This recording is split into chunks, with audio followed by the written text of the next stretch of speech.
anyone been here before? A couple returning guests here. And also, has anyone been to any other Frank Lloyd Wright's home buildings? Anything like that? No? Okay, so welcome to my returning guests. Also to my new guests as well. This is Fallingwater. So a little brief history about Fallingwater. Fallingwater was a summer home for the Kaufman family. The Kaufmans consisted of 3 individuals: Edgar Kaufman Sr., his wife Lillian Kaufman, and their only son Edgar Kaufman Jr. Now, Edgar Kaufman Jr., he went to the Taliesin Fellowship. That was Frank Lloyd Wright's architectural school. That's where Edgar Jr. meets Frank Lloyd Wright, becomes instant friends with him, introduces to his very wealthy family. They commission Frank Lloyd Wright to design their rustic summer cabin in the woods. So what you see here behind me is not initially what the Kaufmans were looking forward to from Frank Lloyd Wright and his design.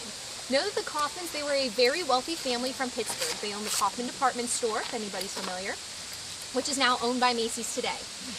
So you can still see that iconic Kaufman clock in downtown Pittsburgh. You can see even still has that building, the Kaufman department store, down in downtown Pittsburgh.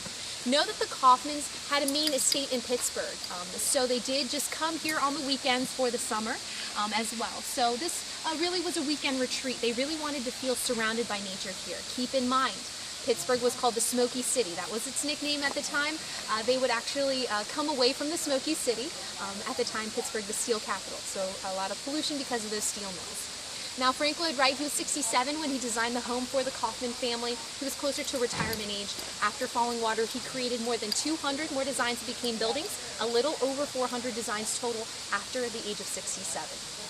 Now, Frank Lloyd Wright for Fallingwater was inspired by the waterfall, of course. That is the music, that symphony of music that you hear below is the waterfall. So he is actually using the inspiration from the waterfall for the design of the house itself. He uses a cantilever design for the house. For those who don't know what a cantilever is, think of a diving board. It's any horizontal beam that's projected with one main vertical support. That being said, if you folks want to follow me down to the bridge, we're going to take a closer look.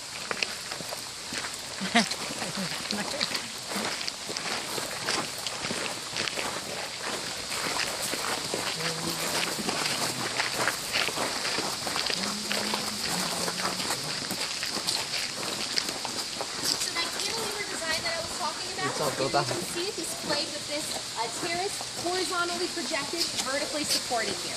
We have the tops of the waterfalls over to the left.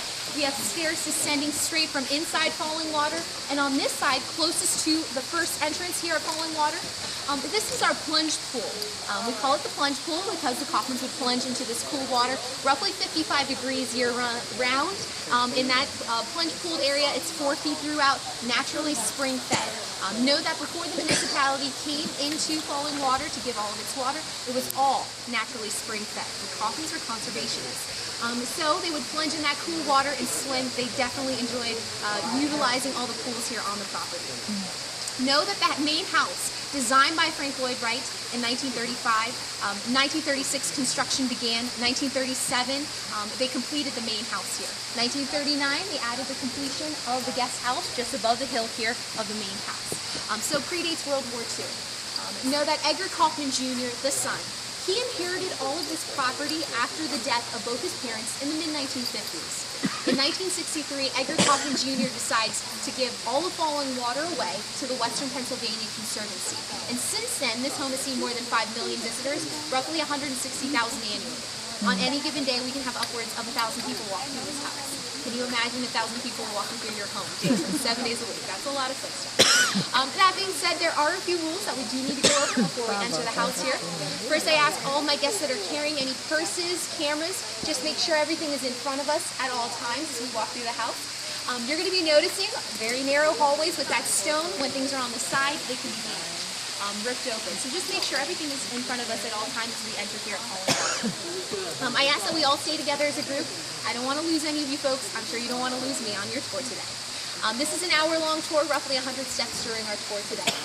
Note that at any point, if anyone has any questions, always feel free to ask me. If you need me to speak up, repeat myself, I will always do so for you folks at any point. Know that you are not allowed to take photos on tour today, so just make sure all cameras are off on tour while you're with me.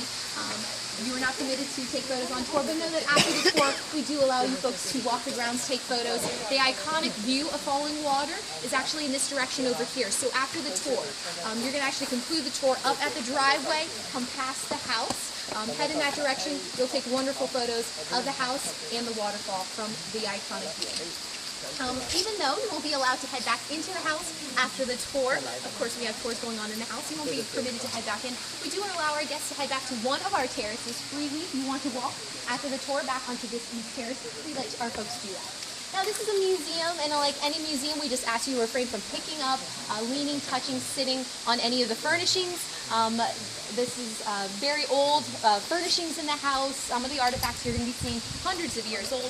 So just be careful of the personal space as we walk around the house today, especially when we head into some small rooms.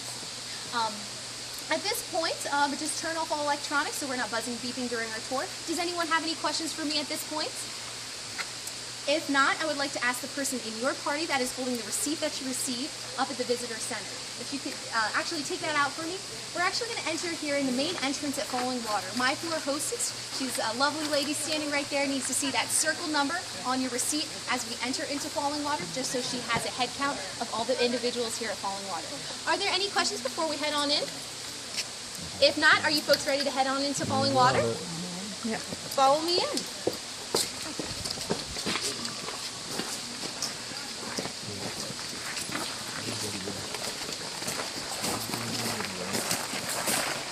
So from here, we just turn off our cell phone.